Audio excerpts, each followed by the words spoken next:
There is a huge gap between not knowing where to start and getting into a gym like this to train.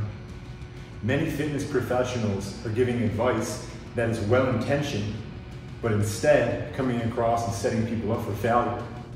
The advice often that is given to someone who is inactive and has no history of exercise is just get out and walk. Just cut out soda, drink water and go for a walk every day. Don't worry about anything else and you'll be amazed by your results. The issue that I have with that is, what if I was teaching you to drive a car and I said, you know what? Just get in, hold tight onto that wheel and push the gas. You'll be amazed at how far you go. And that's not wrong, you will go pretty far.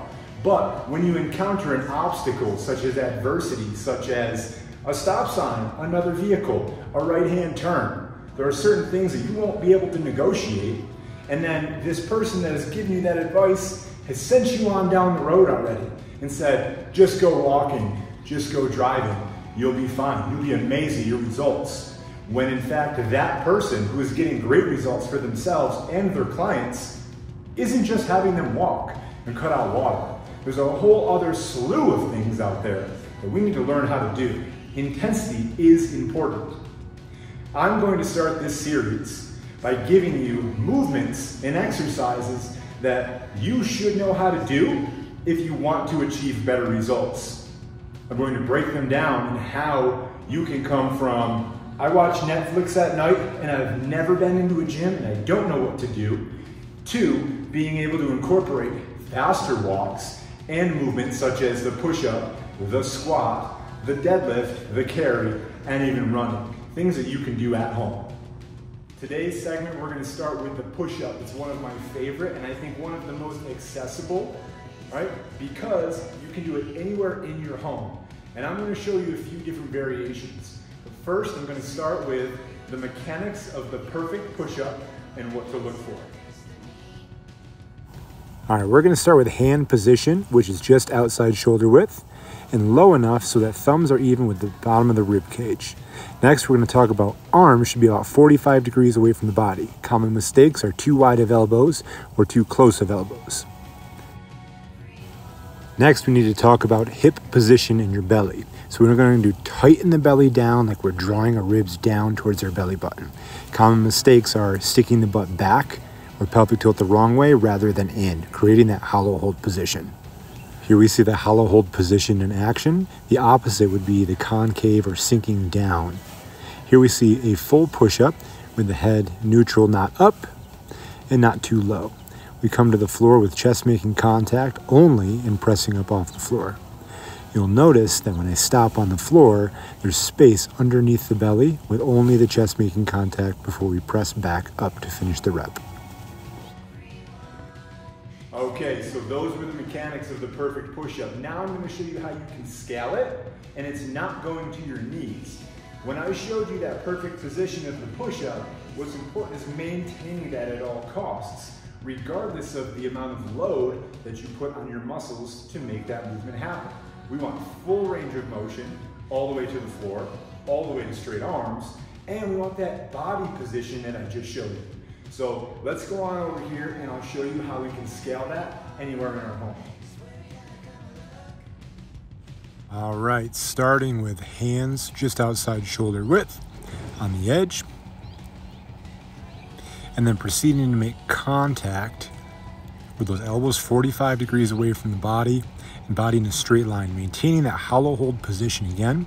Common mistakes are butt too high in the air to do our rep, or butt sinking too low and hips going in first, which would be lower contact. Again, we're looking for that contact, just the edge right at the xiphoid process or bottom of the rib cage. All right, so we just saw the push-up with the same exact technique done to a box that was about the height of my belly button. Now you can absolutely go even higher. Let's say you've got a countertop. If you do have access to a gym and the bar goes on the rack that you squat from or bench from, you can move that over any height you want, so long as those mechanics stay the same and that range of motion stays the same.